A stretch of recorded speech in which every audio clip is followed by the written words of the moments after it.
অত্যন্ত সুকৌশলে মানুষের মস্তিষ্কে এই ধারণাটি ঢুকিয়ে দিয়েছে পৃথিবীতে নবী রাসূলদের আগমনের এই পুরো বিষয়টি কেবল আরবের মরুভূমি বা মধ্যপ্রাচ্যের একটি নির্দিষ্ট ভৌগোলিক সীমারেখার ভেতরেই সীমাবদ্ধ ছিল। তারা ইতিহাসকে এমন একটি লেন্স দিয়ে দেখতে শেখায় যেন স্রষ্টা কেবল একটি নির্দিষ্ট অঞ্চলের মানুষের সাথেই যোগাযোগ করেছেন এবং অবশিষ্ট পৃথিবীকে, যেমন প্রাচীন ভারত, চীন বা আমেরিকার আদিবাসীদেরকে অন্ধকারের ভেতরে সম্পূর্ণ অনাথ অবস্থায় ফেলে রেখেছেন। কিন্তু পবিত্র কোরআনের সূরা ফাতিরের ২৪ নম্বর আয়াতে আল্লাহ তাআলা একদম স্পষ্ট ভাষায় ঘোষণা করেছেন, ইন্না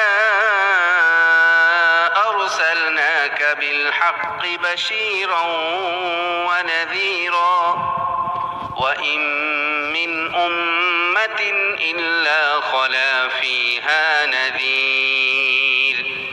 নিশ্চয় আমি তোমাকে সত্য সহ পাঠিয়েছি সুসংবাদদাতা ও সতর্ককারী রূপে। আর পৃথিবীতে এমন কোনো জাতি নেই যাদের কাছে আমি সতর্ককারী পাঠাইনি। তাহলে প্রশ্ন জাগে, পবিত্র কোরআনে উল্লেখিত ২৫ জন নবী রাসূলের সবাই কেন শুধুই মধ্যপ্রাচ্যের? দর্শক, আজ আমরা এই ভৌগোলিক রহস্যের এমন এক নিখুঁত গাণিতিক ও কৌশলগত ব্যাখ্যা খুঁজব যা প্রচলিত সমস্ত ইতিহাসকে নতুন করে ভাবতে বাধ্য করবে। ইসলামী ইতিহাস এবং নির্ভরযোগ্য হাদিসের বর্ণনা অনুযায়ী পৃথিবীর সূচনালগ্ন থেকে যুগে যুগে মানবজাতির হেদায়েতের জন্য প্রায় ১,২৪,০০০, মতান্তরে ২,২৪,০০০ নবী রাসূল এই পৃথিবীতে এসেছেন। আপনি যদি প্রাচীন পৃথিবীর জনসংখ্যার ঘনত্ব বিশ্লেষণ করেন তবে আপনি গাণিতিকভাবেই বুঝতে পারবেন এই বিপুল সংখ্যক নবী রাসূল কেবল মধ্যপ্রাচ্যের মরুভূমি অঞ্চলে আসেননি।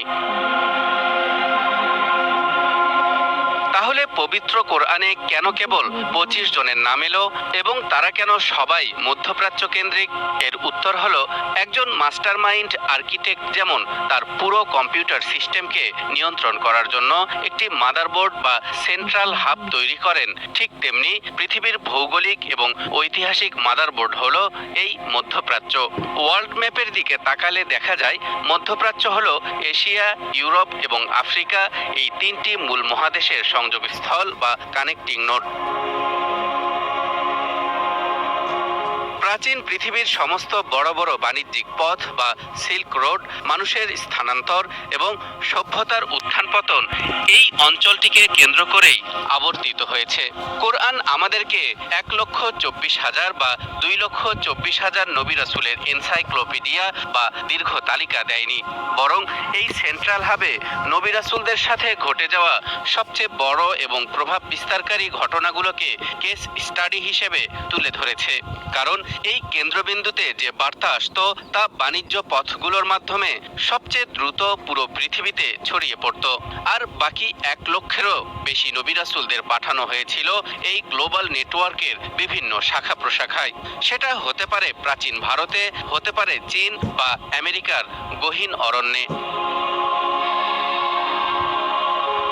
এই ডিভাইন গ্লোবাল নেটওয়ার্কের সবচেয়ে বড় প্রমাণ পাওয়া যায় যখন আমরা মধ্যপ্রাচ্যের সীমানা পেরিয়ে প্রাচীন এশিয়ার গভীর ফিলোসফি বা দর্শনগুলোকে নিয়ে বিশ্লেষণ করতে শুরু করি। কোনো ধরনের কালচারাল পক্ষপাতিত্ব ছাড়া ভারতের প্রাচীনতম ধর্মীয় টেক্সট বেদ বা উপনিষদের আদিম শ্লোকগুলোর দিকে তাকালে দেখা যায় সেখানে অত্যন্ত শক্তিশালী এবং বিশুদ্ধ একেশ্বরবাদ বা তাওহীদের কনসেপ্ট রয়েছে। সেখানে পরম সত্তার যে সংজ্ঞা দেওয়া হয়েছে, যিনি নিরাকার, যার কোনো জন্ম নেই, মৃত্যু নেই, যিনি এক এবং অদ্বিতীয়, তা আক্ষরিক অর্থেই সূরা ইখলাসের নিখুঁত অনুবাদের মতো শোনায়। ঠিক একইভাবে প্রাচীন চীনের তাওবাদের প্রবর্তক লাওজি বা লাওৎসির তাওবাদের কনসেপ্টটি বিশ্লেষণ করুন। তিনি এমন এক অসীম, অদেখা এবং সর্বব্যাপী সত্তার কথা বলেছেন যা পুরো মহাবিশ্বকে নিয়ন্ত্রণ করে এবং যার কোনো মূর্তি বা রূপ দেওয়া মানুষের পক্ষে সম্ভব নয়। শূন্য থেকে এত নিখুঁত এবং মহাজাগতিক স্রষ্টার কনসেপ্ট মানুষের মস্তিষ্কের পক্ষে একা তৈরি করা সম্ভব নয়। এগুলো মূলত হাজার হাজার বছর আগে ওই প্রাচীন ভারত বা প্রাচীন চীনে আসা কোনো হারিয়ে যাওয়া নবী বা রাসূলের অরিজিনাল তাওহীদের বাণীরই অবশিষ্টাংশ। সময়ের সাথে সাথে সেই নবী রাসূলের নাম হয়তো ইতিহাস থেকে মুছে গেছে, কিন্তু তাদের দিয়ে যাওয়া ঐশী বাণীর কিছু খণ্ডিত অংশ যুগ যুগ ধরে বিভিন্ন ধর্মচিন্তা ও দর্শনের মাঝে আজও বিদ্যমান। শুধু এশিয়া নয়, আমেরিকার আদিবাসী রেড ইন্ডিয়ান, সেন্ট্রাল আমেরিকার মায়া এবং দক্ষিণ আমেরিকার ইনকা সভ্যতার মানুষেরা হাজার হাজার বছর ধরে পুরো পৃথিবী থেকে সম্পূর্ণ বিচ্ছিন্ন ছিল। ধর্মনিরপেক্ষ ইতিহাসবিদদের তথ্য অনুযায়ী তাদের সাথে মধ্যপ্রাচ্যের কোনো যোগাযোগই ছিল না, কিন্তু আধুনিক নৃবিজ্ঞানের তথ্য বিশ্লেষণ করলে এমন এক রহস্য উন্মোচিত হয় যা বিজ্ঞানীদের রাতের ঘুম কেড়ে নেওয়ার জন্য যথেষ্ট। এই বিচ্ছিন্ন সভ্যতাগুলোর প্রাচীন ইতিহাস ঘাটলে দেখা যায় তাদের প্রত্যেকের কাছে একজন সর্বশক্তিমান অদেখা স্রষ্টার একদম পরিষ্কার ধারণা ছিল। এর চেয়েও বিস্ময়কর তথ্য হলো পৃথিবীর প্রায় প্রতিটি বিচ্ছিন্ন প্রাচীন সভ্যতা, তা সে অ্যামাজনের জঙ্গলের কোনো উপজাতি হোক বা উত্তর আমেরিকার রেড ইন্ডিয়ান হোক, তাদের প্রত্যেকের আদিম লোককথায় একটি গ্লোবাল ফ্লাড বা বিশাল প্লাবনের ইতিহাস অত্যন্ত নিখুঁতভাবে সংরক্ষিত আছে। তারা সবাই বিশ্বাস করে প্রাচীনকালে মানুষের পাপের কারণে ঈশ্বর পুরো পৃথিবীকে পানিতে ডুবিয়ে দিয়েছিলেন এবং কেবল একটি বিশাল নৌকায় করে অল্প কিছু মানুষ বেঁচে গিয়েছিল। দর্শক, বলুন তো, হাজার হাজার মাইল মহাসাগর দিয়ে সম্পূর্ণ বিচ্ছিন্ন থাকা দুটি আলাদা মহাদেশের মানুষের কাছে একজন অদেখা স্রষ্টা এবং একটি বিশাল প্লাবনের একই ইতিহাস কিভাবে পৌঁছালো? এর একমাত্র যৌক্তিক উত্তর হলো আল্লাহ সুবহানাহু ওয়া তাআলা কেবল মধ্যপ্রাচ্যেই নয়, বরং ওই মহাসাগর পেরিয়ে আমেরিকার সেই গহীন অরণ্যেও কোনো এক সময় তার সতর্ককারী এবং বার্তাবাহক পাঠিয়েছিলেন। এখন একটি বড় প্রশ্ন আমাদের সামনে আসে, যদি পৃথিবীর প্রতিটি প্রান্তে বিশুদ্ধ তাওহীদের বাণী নিয়ে নবীরা এসেই থাকেন, তাহলে বর্তমান পৃথিবী এত অসংখ্য মূর্তি পূজক এবং দেবদেবীতে ভরে গেল কিভাবে?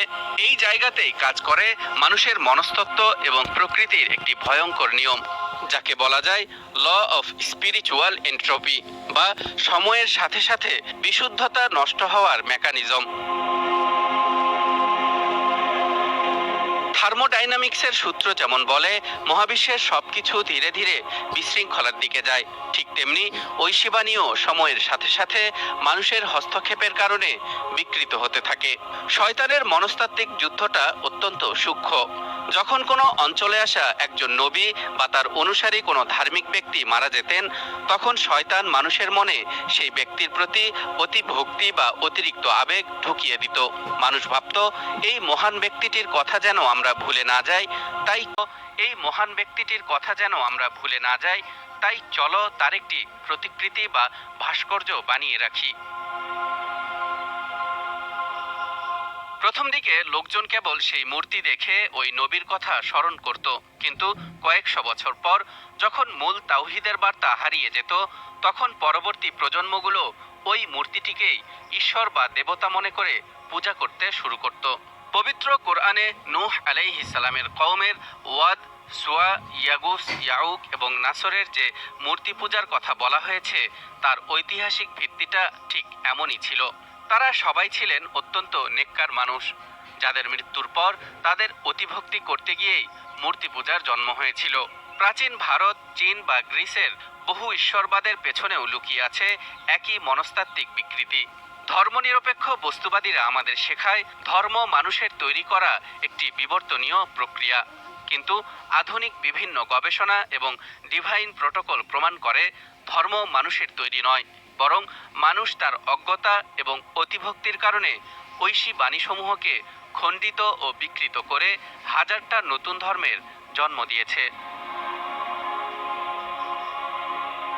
ইতিহাসের এই চরম ধোঁকা থেকে জেগে ওঠার একমাত্র উপায় হলো পৃথিবীতে বিদ্যমান সাংস্কৃতিক বৈচিত্র্য ও আঞ্চলিক পার্থক্যগুলোকে সরিয়ে রেখে মানবজাতির এই সূক্ষ্ম ইতিহাসকে সঠিকভাবে বুঝতে পারা।